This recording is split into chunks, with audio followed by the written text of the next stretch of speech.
아이고 저는 어떻게 손님들 곧 오시는데. 어머니, 그만. 부엌 바닥에 보글보글 끓던 기름이 한순간에 쏟아졌습니다.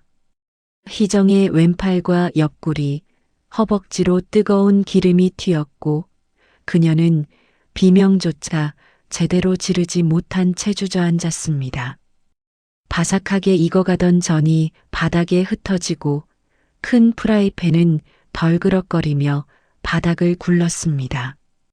기름 냄새와 함께 살이 타는 듯한 통증이 온몸을 휘감았습니다. 그 순간 부엌으로 달려온 시어머니 최순자 씨의 첫마디는 이랬습니다.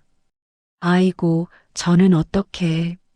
곧 손님들 오는데 지금 이게 무슨 일이야.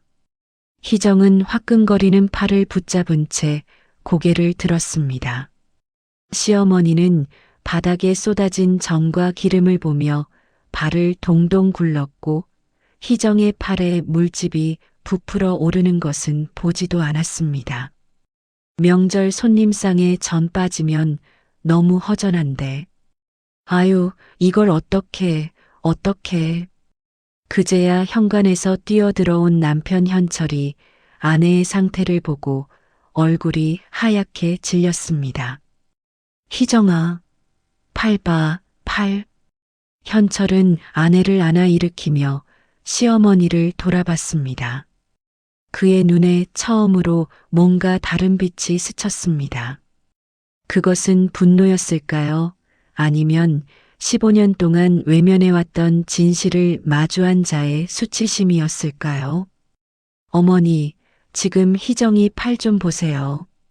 사람이 다쳤잖아요. 시어머니는 그제야 며느리의 팔을 힐끗 봤지만 곧바로 바닥의 전 쪽으로 시선을 돌렸습니다. 알았어. 근데 이전은 어떡하니? 곧 작은 집 손님들 오는 시간이인데. 현철은 더 이상 대꾸하지 않았습니다. 아내를 안은 채 현관으로 향했고 그의 등 뒤로 시어머니의 목소리가 쫓아왔습니다. 현철아, 금방 오는 거지? 현철은 대답하지 않았습니다. 그냥 아내를 안고 차로 달렸습니다. 이것은 15년간 괜찮다고만 말해온 한 여자와 그 괜찮다를 믿어온 한 남자의 이야기입니다. 그리고 뜨거운 기름이 쏟아지고 나서야 비로소 괜찮지 않았다는 것을 알게 된 가족의 이야기이기도 합니다. 그 사고가 있기 사흘 전으로 돌아가 보겠습니다. 윤희정 씨, 42살, 중소기업 격리팀에서 일하는 직장맘입니다.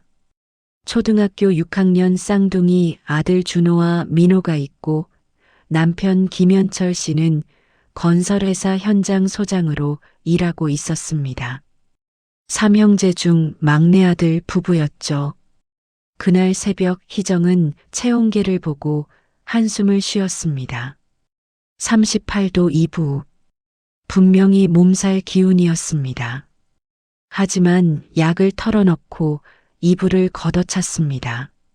설 연휴가 코앞으로 다가왔고 장을 봐야 했으니까요.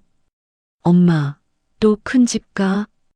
잠에서 덜 깬 준호가 물었습니다. 희정은 아들의 이마를 쓸어넘기며 웃었습니다. 응, 엄마 일 좀 하고 올게. 아빠가 아침에 밥 차려줄 거야. 엄마 얼굴 빨개. 아파? 아니야, 괜찮아. 괜찮다. 희정의 입에서 그 말이 얼마나 쉽게 나오는지 준호는 아직 몰랐습니다.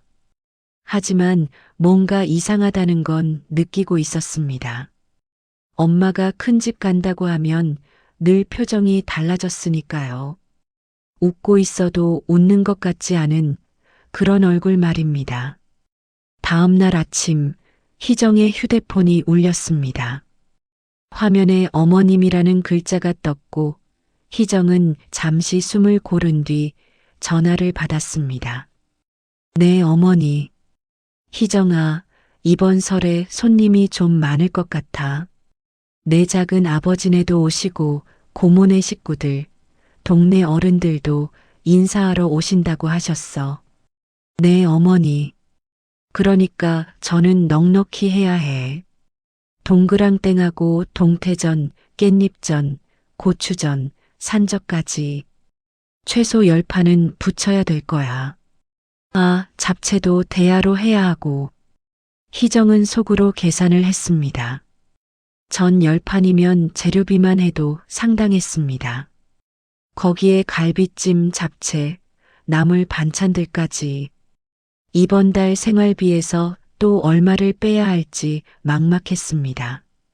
어머니, 혹시 형님들은 뭐 준비하시는 거 있으세요? 전화기 너머로 잠시 침묵이 흘렀습니다. 그리고 시어머니의 목소리가 약간 날카로워졌습니다. 큰 며느리는 멀리 있잖아. 둘째도 바쁘고. 너는 가까우니까 내가 하는 거지. 명절엔 원래 그래. 가까운 사람이 하는 거야. 네, 어머니. 알겠습니다. 희정은 전화를 끊고 한참을 멍하니 앉아 있었습니다. 가깝다. 그 말이 머릿속에서 맴돌았습니다. 큰형님 부부는 같은 시에 살았고 차로 30분 거리였습니다. 둘째 형님 부부도 1시간 거리였습니다. 희정네가 가장 가까운 건 맞았지만 그 가까움이 15년간 모든 명절 노동을 도맡아야 하는 이유가 될 수 있는 걸까요? 하지만 희정은 그런 생각을 오래 하지 않았습니다. 생각해봤자 달라지는 건 없었으니까요. 그냥 장바구니를 들고 마트로 대형마트의 명절 코너는 이미 전쟁터였습니다. 희정은 카트를 끌며 목록을 확인했습니다. 동태 2kg, 돼지고기 다진 것 1.5kg, 두부 4모, 달걀 3판, 부추 2단, 깻잎 10묶음, 고추 20개, 당면 5봉지, 갈비 3kg, 사과 1박스, 배 1박스 나물 재료들. 카트가 점점 무거워졌고 희정의 다리도 점점 무거워졌습니다. 열은 여전히 있었지만 약으로 누르고 있었습니다. 계산대에서 카드를 긁었습니다. 42만 원. 희정은 잠시 눈을 감았습니다. 이번 달 생활비에서 이 돈을 빼면 아이들 학원비가 빠듯했습니다. 하지만 시어머니에게 돈 얘기를 꺼낸 적은 한 번도 없었습니다. 꺼내봤자 큰 집에 쓰는 건데 그걸 돈으로 따지냐는 말이 돌아올 게 뻔했으니까요. 무거운 장바구니 6개를 차에 싣고 희정은 운전대를 잡은 설 전날 희정은 새벽 5시에 일어났습니다. 체온계는 여전히 37도 8분을 가리켰지만 그깟 미열쯤이야 참을 수 있었습니다. 아니, 참아야 했습니다. 아이들은 아직 자고 있었고 남편 현철은 전날 야근 때문에 늦게 들어와 깊이 잠들어 있었습니다. 희정은 조용히 짐을 챙겨 차에 실었습니다. 장본 재료들, 앞치마, 고무장갑, 팔토시까지. 마치 전쟁터로 출근하는 군인처럼요. 큰 집에 도착한 건 아침 7시였습니다. 시어머니는 이미 일어나 거실에 앉아 있었고 시아버지는 안방에서 TV를 보고 계셨습니다. 왔어? 얼른 시작해야지. 오늘 안에 밑준비 다 해놔야 내일 아침에 덜 힘들어. 네, 어머니. 희정은 곧장 부엌으로 들어갔습니다. 어젯밤 시어머니가 내놓은 것들이 식탁 위에 쌓여 있었습니다. 제사용 그릇들, 젓가락 수십 벌, 오래된 냄비와 프라이팬들. 희정은 앞치마를 두르고 손을 씻었습니다. 그때 시어머니가 부엌으로 들어왔습니다. 일을 도우러 온 게 아니었습니다. 감시하러 온 거였습니다. 동태는 물기 꼭 빼고 붙여야 해. 안 그러면 기름 튀어. 네, 어머니. 저는 바삭해야지. 눅눅하면 맛이 없어. 네, 어머니. 기름은 아끼지 마. 넉넉히 부어야 전이 예뻐. 네, 어머니. 시어머니의 지시는 끝없이 이어졌고 희정의 대답은 한결같았습니다. 네, 어머니. 네, 어머니. 네, 어머니. 마치 녹음된 테이프처럼요. 그날 오후 택배 기사가 큰 집 현관 앞에 큼직한 상자 3개를 내려놓았습니다.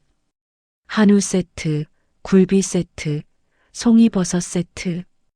보내는 사람은 큰 며느리 이서연이었습니다. 시어머니는 상자를 열어보며 얼굴에 화색이 돌았습니다. 아이고, 서연이가 또 이런 걸 보내고.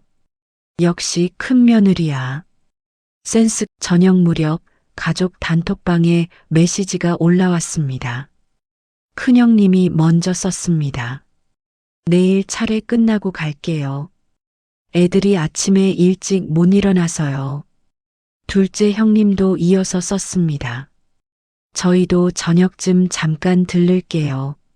남편이 연휴에 좀 쉬어야 해서요. 시어머니가 답했습니다. 그래, 알았어. 조심해서 와. 희정은 그 메시지들을 보며 아무 말도 하지 않았습니다. 할 말이 없어서가 아니었습니다. 해봤자 소용없다는 걸 알았으니까요. 큰 형수는 늘 저랬고 둘째 형수도 늘 저랬습니다. 그리고 시어머니는 늘 그래, 알았어라고 했습니다. 막내 며느리에게만은 절대 하지 않는 말이었습니다. 남편 현철이 퇴근 후 큰 집에 들렀습니다. 희정은 여전히 부엌에서 일하고 있었고 그녀의 얼굴은 붉게 달아올라 있었습니다. 희정아, 얼굴이 왜 그래? 열 있어? 괜찮아. 좀 더우니까 그래. 현철은 아내의 이마를 짚어봤습니다. 뜨거웠습니다. 야, 너 열 있잖아. 약 먹었어? 먹었어. 괜찮아. 현철은 잠시 망설이다가 거실로 나갔습니다. 시어머니가 TV를 보고 계셨습니다. 어머니, 희정이가 열이 있어요. 좀 쉬게 해야 할 것 같은데 내일 큰 형수님이나 둘째 형수님이 낮에 좀 일찍 오시면 안 될까요? 시어머니의 표정이 굳어졌습니다. 뭐, 형수 욕하는 거냐? 큰 며느리가 먼 데서 오는데 그걸 일찍 오라고 해? 아니, 그게 아니라 희정이가. 지금 우리 집 체면 망신시킬 생각이냐? 설에 며느리가 부엌에서 일하는 게 뭐 어때서?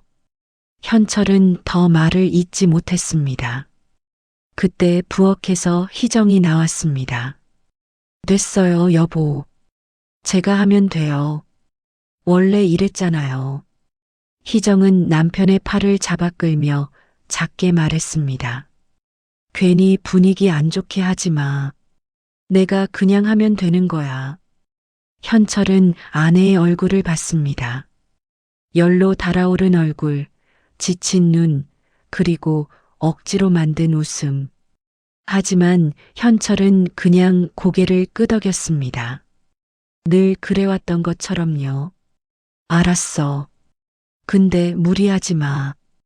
희정은 다시 부엌으로 들어갔습니다. 현철은 거실 소파에 앉아 멍하니 TV를 봤습니다. 뭔가 잘못됐다는 건 알았지만 그게 뭔지 어떻게 해야 하는지는 몰랐습니다. 아니, 알면서도 모른 척 했는지도 모릅니다. 밤 11시, 희정은 마지막 나무를 묻히고 나서야 앞치마를 풀었습니다. 16시간을 서서 일한 셈이었습니다. 다리는 퉁퉁 부어 있었고 손은 칼질과 양념에 절여서 따갑고 갈라져 있었습니다. 시어머니는 안방에서 TV를 보다 잠이 들었고 시아버지도 진작에 주무시고 계셨습니다. 현철은 희정을 기다리다 거실 소파에서 졸고 있었습니다. 희정은 남편을 깨우지 않고 조용히 짐을 챙겼습니다. 내일 아침 일찍 다시 와야 했습니다. 차례 시간에 맞춰 전을 부치고 국을 끓이고 상을 차려야 하니까요.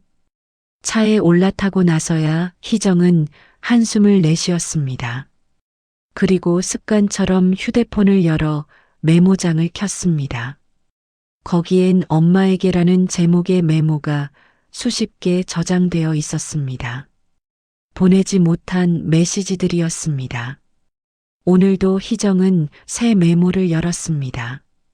엄마, 나 오늘 열이 39도였어. 근데 말 못했어. 말해봤자 어머니가 뭐라 하실 게 뻔하니까. 내가 왜 이렇게 살고 있는지 모르겠어. 근데 이제 와서 어떻게 바꿔? 그냥 참으면 되지. 설만 지나면 괜찮아질 거야. 늘 그랬잖아. 희정은 그 메모를 저장하고 휴대폰을 내려놓았습니다. 보내지 않을 메시지. 하지만 쓰지 않으면 미칠 것 같았습니다. 그게 희정이 15년을 버틴 방법이었습니다. 설날 새벽 4시 반 알람이 울렸습니다. 희정은 눈을 떴습니다. 몸이 천근만근이었지만 일어나야 했습니다. 차례는 아침 9시. 그 전에 전을 부치고 탕국을 끓이고 상을 차려야 했습니다. 체온계를 봤습니다. 38도 5분. 어젯밤보다 올랐습니다. 희정은 해열제를 2알 털어넣고 물을 마셨습니다. 엄마, 어디가? 민호가 잠결에 물었습니다. 희정은 아들의 이불을 덮어주며 말했습니다. 큰 집 가야지. 아빠가 일어나면 같이 와. 엄마, 또 안 좋은 얼굴이야. 희정은 잠시 말을 잇지 못했습니다. 12살짜리 아들이 엄마의 큰 집 갈 때 얼굴을 알아보고 있었던 겁니다. 괜찮아. 엄마 금방 올게. 희정은 아이의 이마에 입을 맞추고 방을 나섰습니다. 민호는 엄마의 뒷모습을 보다가 다시 눈을 감았습니다. 하지만 잠이 오지 않았습니다. 새벽 5시 반 시댁 부엌에 불이 켜졌습니다. 희정은 어젯밤 만들어둔 반죽과 재료들을 꺼내 작업대에 늘어놓았습니다. 동태전, 동그랑땡, 깻잎전, 고추전, 산적. 그녀 앞에 놓인 건 끝이 보이지 않는 전쟁터였습니다. 프라이팬에 기름을 넉넉히 두르고 불을 켰습니다. 지글지글 소리가 고요한 새벽을 깨웠습니다. 첫 번째 동태전을 올렸습니다. 앞뒤로 뒤집고 접시에 옮기고 다음 것을 올리고 그 단순한 동작을 수십 번, 수백 번 반복해야 했습니다. 1시간이 지났습니다. 접시 하나가 전으로 쌓였습니다. 2시간이 지났습니다. 접시가 3개로 늘었습니다. 희정의 손이 미세하게 떨리기 시작했습니다. 열 때문인지 피로 때문인지 알 수 없었습니다. 어쩌면 둘 다였을 겁니다. 하지만 멈출 수 없었습니다. 차례 시간이 다가오고 있었으니까요. 아침 8시 둘째 형님 부부가 도착했습니다. 원래는 저녁에 온다고 했지만 시어머니의 전화를 받고 일찍 온 것이었습니다. 하지만 일찍 온다는 것과 일을 돕는다는 것은 전혀 다른 문제였습니다. 둘째 형수 박미영은 부엌을 힐끗 들여다봤습니다. 동서, 얼굴이 왜 그래? 많이 힘들어 보여. 괜찮아요, 형님. 내가 도와줄게. 미영은 그렇게 말하고는 거실 소파에 앉았습니다. 그리고 휴대폰을 꺼냈습니다. 5분이 지나도 10분이 지나도 미영은 움직이지 않았습니다. 도와줄게라는 말은 그냥 말이었을 뿐 실제로 손을 쓸 생각은 없었던 겁니다. 희정은 그게 익숙했습니다. 둘째 형수는 늘 저랬으니까요. 힘들겠다. 내가 도와줄게라는 말만 하고 실제로는 아무것도 하지 않는 사람. 희정은 그런 사람을 어떻게 대해야 하는지 알고 있었습니다. 그냥 무시하고 자기 일을 하면 되는 거였습니다. 9시가 가까워지자 손님들이 하나둘 도착하기 시작했습니다. 작은아버지 10시가 넘어가고 있었습니다. 차례가 끝나고 손님들이 더 몰렸습니다. 손님상이 비면 시어머니의 시선이 부엌으로 향했고 희정은 쉴 틈 없이 음식을 내갔습니다. 희정의 시야가 흐려지기 시작했습니다. 열 때문인지 피로 때문인지 아니면 새벽부터 제대로 먹지 못한 탓인지 알 수 없었습니다. 프라이팬을 잡은 손에 힘이 풀리는 게 느껴졌지만 멈출 수가 없었습니다. 아직 고추전도 더 남았고 산적도 더 구워야 했으니까요. 희정아, 전 좀 더 내와. 손님들 드실 게 없어. 시어머니의 목소리가 멀게 들렸습니다. 네, 어머니. 희정은 대답하고 접시를 들었습니다. 그리고 다시 프라이팬 앞에 섰습니다. 기름이 보글보글 끓고 있었습니다. 바삭하게 구우려고 기름을 많이 부은 탓인지 소리가 더 요란했습니다. 전을 몇 개 더 올렸습니다. 그때 갑자기 세상이 기울었습니다. 어지럼증이 밀려왔고 희정은 중심을 잃었습니다. 프라이팬 손잡이를 잡은 손에서 힘이 빠졌습니다. 그리고 기름이 쏟아졌습니다. 희정의 왼팔과 옆구리, 허벅지로 뜨거운 기름이 튀었습니다. 찰나의 순간이었지만 그 고통은 영원처럼 길었습니다. 살이 타는 듯한 통증, 기름 냄새, 그리고 자신의 비명소리. 프라이팬이 바닥에 떨어지며 쨍그랑 소리를 냈고 기름과 전이 바닥에 흩어졌습니다. 희정은 그 자리에 주저앉았습니다. 팔을 보니 피부가 벌겋게 달아올라 있었고 물집이 생기기 시작했습니다. 시어머니가 달려왔습니다. 그리고 첫 마디가 나왔습니다. 아이고, 저는 어떻게... 희정은 고통 속에서도 그 말을 들었습니다. 시어머니의 첫 마디는 전이었습니다. 오늘 고모네 손님들도 다 오는데 지금 이게 무슨 일이야. 손님상에 전 빠지면 안 되는데. 그때 현철이 뛰어들어왔습니다. 희정아. 그는 아내의 상태를 보고 얼굴이 하얗게 질렸습니다. 물집이 잡힌 팔, 기름에 젖은 옷, 고통으로 일그러진 얼굴. 어머니, 지금 희정이 팔 좀 보세요. 사람이 다쳤잖아요.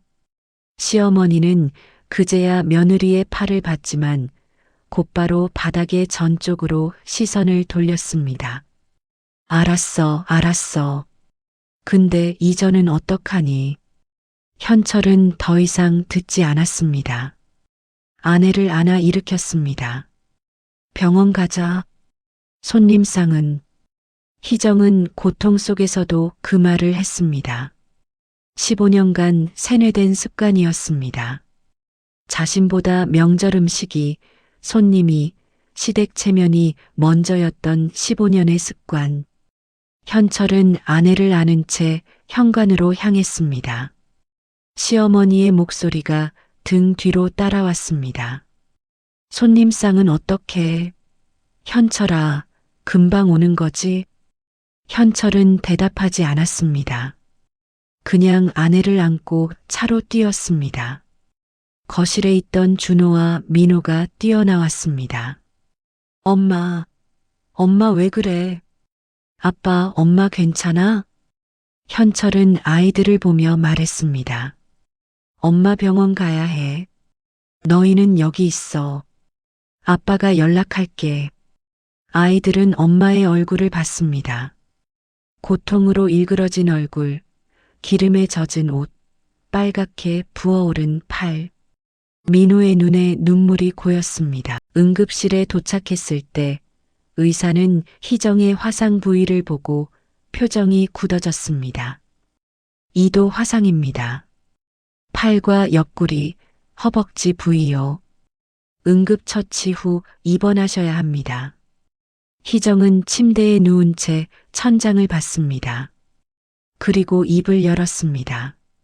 손님 맞이는 다 치루었을까요? 의사가 의아한 표정을 지었고 현철은 아내의 손을 잡았습니다. 그 말하지 마. 손님상 어떡해요? 어머니 혼자 어떡해? 희정아. 현철의 목소리가 떨렸습니다. 지금 당신부터 걱정해. 명절이고 손님이고 다 필요 없어. 희정은 남편을 봤습니다. 남편의 눈에 뭔가 다른 게 있었습니다. 분노인지 슬픔인지 아니면 둘 다인지 알 수 없었습니다. 괜찮아요. 저는 괜찮아요. 괜찮지 않아. 현철이 처음으로 목소리를 높였습니다. 당신 오늘만 괜찮다 몇 번 했는지 알아? 열이 39도가 넘는데 괜찮다고 했잖아. 다리가 퉁퉁 부었는데 괜찮다고 했잖아. 지금 화상을 입었는데도 괜찮다고 해? 희정은 말을 잇지 못했습니다. 괜찮지 않으면 괜찮지 않다고 해. 나한테라도. 현철의 눈에 눈물이 고였습니다. 15년 동안 아내가 괜찮다고 할 때마다 안심했던 자신이 한심했습니다. 그 괜찮다가 진짜 괜찮은 게 아니라는 걸 왜 이제야 알았을까? 희정이 잠든 사이 현철은 아내의 휴대폰이 울리는 것을 봤습니다. 어머니한테서 전화가 왔습니다. 현철은 받지 않았습니다. 그러다 아내 다음 날 준호와 민호가 병원에 왔습니다. 아이들은 엄마의 침대 옆에 서서 말을 잇지 못했습니다. 거지에 감긴 엄마의 팔, 창백한 얼굴. 엄마 많이 아파? 민호가 물었습니다. 희정은 웃으며 말했습니다. 아니, 괜찮아. 엄마 금방 나을 거야. 준호가 갑자기 말했습니다. 엄마, 큰 집 가면 아픈데도 괜찮다 하잖아. 희정은 말을 잃었습니다. 우리 알아. 엄마 큰 집 가면 얼굴이 달라지는 거. 웃는 것 같은데 웃는 게 아닌 얼굴. 민호도 말했습니다. 엄마, 뜨거운 거 하지 마. 우리가 할게. 희정의 눈에 눈물이 고였습니다. 12살짜리 아이들이 엄마가 15년간 참아온 삶을 알고 있었습니다. 엄마의 괜찮다가 괜찮은 게 아니라는 것을 이 어린 것들이 알고 있었던 겁니다. 희정은 아이들을 안았습니다.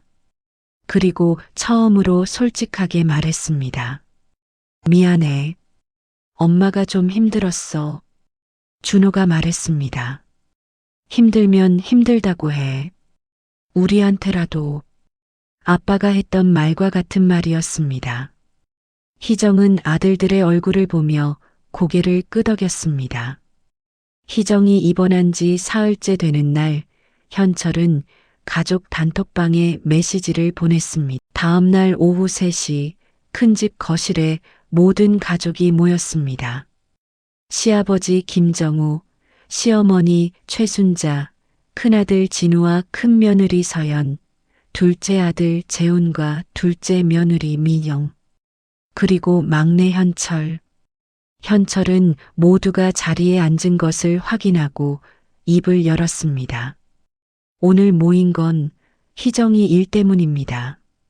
큰형 진우가 말했습니다. 희정이가 좀 다친 건 알아. 근데 그건 단순한 사고잖아. 회의까지 할 일이야? 현철은 형을 봤습니다. 단순한 사고요? 형, 이건 그냥 사고가 아닙니다. 현철은 준비해온 종이 2장을 꺼냈습니다. 첫 번째입니다. 15년간 희정이가 설과 추석에 쓴 비용과 노동을 정리했습니다. 현철은 숫자를 읽기 시작했습니다. 재료비, 매 명절 평균 40만 원에서 50만 원. 15년이면 최소 1200만 원입니다. 연차 사용, 명절마다 이틀에서 사흘. 15년이면 최소 60일의 연차입니다. 노동시간, 매 명절 이틀에서 사흘, 하루 평균 16시간. 15년이면 약 1440시간입니다. 거실이 조용해졌습니다. 두 번째입니다. 희정이의 화상 치료비입니다. 응급실비, 입원비, 치료비, 재활비, 그리고 흉터 치료비까지 합치면 최소 500만 원에서 1000만 원이 예상됩니다. 평생 남을 수 있는 흉터입니다. 현철은 가족들을 둘러봤습니다. 형수님들은 그날 뭐 하셨어요? 서연이 입을 열었습니다. 나는, 형수님은 같은 시에 살아요. 차로 30분 거리입니다. 미영도 말했습니다. 나도 도와주려고요? 형수님은 그날 거실에서 휴대폰 보셨잖아요. 현철의 목소리가 높아졌습니다. 이건 전 좀 붙인 게 아닙니다. 15년입니다. 15년 동안 희정이 혼자 명절 음식을 다 해왔습니다. 그리고 그날 후라이팬이 쏟기면서 화상을 입은 거예요. 운이 아니라 필연입니다. 과로하고 열나는 사람이 16시간을 서서 일하면 어떻게 되겠어요? 큰형 진우가 말했습니다. 야, 그래도 말을 그렇게 하냐? 큰 집에서 막내가 좀 하는 게 어때서? 현철이 형을 봤습니다. 형, 희정이는 이 집 식구입니다. 불어러 불러온 일손이 아니고요. 진우는 말을 잇지 못했습니다. 시어머니가 끼어들었습니다. 아니, 현철아. 그렇게 따지면 큰 집이 어떻게 돌아가? 원래 명절은 어머니. 현철이 시어머니를 봤습니다. 사고 나던 날 어머니 첫마디가 뭐였는지 기억하세요? 시어머니는 입을 다물었습니다. 저는 어떻게 했어요? 사람이 화상을 입었는데 어머니 첫마디는 저는 어떻게 했습니다. 그때까지 말없이 앉아있던 시아버지 김정우가 입을 열었습니다. 그만해라. 모두가 시아버지를 봤습니다. 큰아들 진우가 말했습니다. 아버지, 현철이가 지금 닥쳐. 짧고 단호한 한마디였습니다. 평소에 말이 없던 시아버지에게서 나온 그 말에 모두가 얼어붙었습니다. 사람 하나 잡아놓고도 손님상부터 찾는 집이 무슨 큰 집이냐? 시아버지는 시어머니를 봤습니다. 15년 동안 막내한테만 시킨 거 나도 알고 있었다. 시어머니가 말했습니다. 여보, 그게 아니라 나도 잘못했어. 알면서도 그냥 넘어갔으니까. 시아버지는 자리에서 일어섰습니다. 그리고 모든 가족을 둘러봤습니다. 오늘부터 규칙을 정한다. 모두가 숨을 죽였습니다. 첫째, 희정이 치료비는 나눠낸다. 나와 당신이 절반. 시어머니를 가리켰습니다. 큰 놈네, 둘째네는 각각 나머지 절반을 나눠라. 진우가 말했습니다. 아버지, 그건 입 닥쳐. 너희는 듣기만 해. 진우는 입을 다물었습니다. 둘째, 다음 설부터는 간소하게 한다.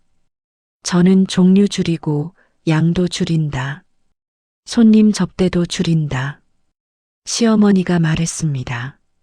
여보, 큰집 체면이 사람보다 중요하냐? 며느리 하나 병원에 보내놓고 무슨 체면이야? 시어머니는 고개를 숙였습니다. 셋째, 준비도 나눠 한다. 큰 며느리, 둘째 며느리도 똑같이 나눠서 한다. 막내한테만 시키는 거 이제 없다.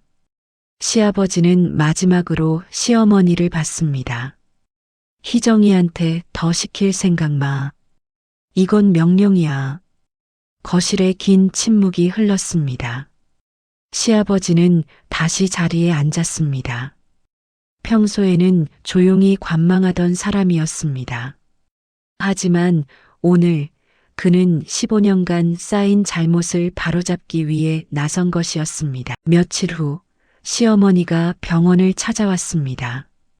희정은 침대에 앉아 있었고 팔에는 여전히 거즈가 감겨 있었습니다. 시어머니가 병실 문을 열고 들어왔을 때 희정은 잠시 긴장했습니다. 시어머니는 희정의 침대 옆 의자에 앉았습니다. 그리고 한참을 말없이 앉아 있다가 입을 열었습니다. 희정아. 처음으로 다정하게 이름을 불렀습니다. 15년 동안 일 시킬 때만 이름을 불렀던 시어머니가 처음으로 다정하게 이름을 불렀습니다. 내가 미쳤지. 사람 다친 걸 보고도 손님상 내줄 생각만 했어. 희정은 말을 잇지 못했습니다. 15년 동안 내가 얼마나 힘들었는지 몰랐어. 아니, 알면서도 모른 척 했는지도 모르겠다. 시어머니의 눈에 눈물이 고였습니다. 미안하다. 짧은 두 글자였습니다. 하지만 그 두 글자가 나오기까지 15년이 걸렸습니다. 희정도 눈물이 났습니다. 어머니, 앞으로는 그러지 않을게. 아버지가 정한 대로 할게. 시어머니는 희정의 손을 잡았습니다. 거칠고 주름진 손이었습니다. 하지만 그 손에서 처음으로 1년이 지났습니다. 다음 설 큰 집 풍경은 달라져 있었습니다. 부엌에는 새 며느리가 함께 서 있었습니다. 큰 며느리 서연이 전을 부치고 있었고 둘째 며느리 미영이 나물을 무치고 있었습니다. 희정은 국을 끓이고 있었습니다. 예전처럼 혼자가 아니었습니다. 시어머니는 부엌에 들어와 잠깐 둘러보고 나갔습니다. 예전처럼 지시하고 감시하지 않았습니다. 준호와 민호가 부엌에 들어왔습니다. 엄마 힘들면 우리도 도울게. 희정은 웃었습니다. 괜찮아. 엄마 이제 진짜 괜찮아. 아이들은 엄마의 얼굴을 봤습니다. 예전과 달랐습니다. 큰 집에 와서도 웃는 게 진짜 웃는 것 같은 얼굴이었습니다. 현철이 부엌에 들어왔습니다. 오늘 큰형수가 전 부치다 다 태웠대. 희정이 웃으며 말했습니다. 처음엔 다 그래요. 현철도 웃었습니다. 근데 어머니가 아무 말 안 하시더라. 희정은 국을 저으며 고개를 끄덕였습니다. 변한 거였습니다. 모든 게. 저녁 가족들이 모두 모여 밥을 먹었습니다. 예전보다 상이 간소해졌지만 아무도 불평하지 않았습니다. 시아버지가 말했습니다. 이 정도면 충분해. 시어머니도 고개를 끄덕였습니다. 식사가 끝나고 희정은 설거지를 하려고 일어섰습니다. 그때 서연이 말했습니다. 동서, 오늘은 내가 할게. 앉아 있어. 희정은 잠시 멈칫했습니다. 15년 만에 처음 듣는 말이었습니다. 고마워요, 형님. 희정은 거실 소파에 앉았습니다. 아이들이 옆에 앉았고 현철이 커피를 가져다 줬습니다. 괜찮아? 현철이 물었습니다. 희정은 웃었습니다. 응, 괜찮아. 이번엔 진짜였습니다.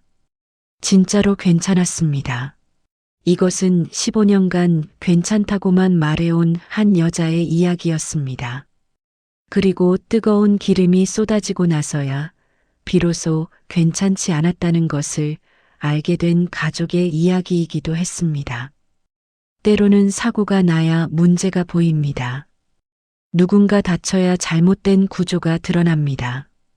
하지만 그 전에 알아챌 수 있다면 얼마나 좋을까요? 누군가의 괜찮다가 진짜 괜찮은 건지 한 번쯤 물어봐 주신다면 얼마나 좋을까요? 오늘 이 이야기를 들으시는 분들께 묻고 싶습니다. 혹시 당신 곁에도 괜찮다고만 말하는 사람이 있지 않으신가요? 그 사람에게 오늘 진심으로 물어봐 주세요. 정말 괜찮아? 그 한마디가 누군가의 15년을 바꿀 수 있습니다. 오늘 이야기는 여기까지입니다. 들어주셔서 감사합니다. 오늘 이야기도 재미있으셨다면 구독과 좋아요, 알림 설정 부탁해요.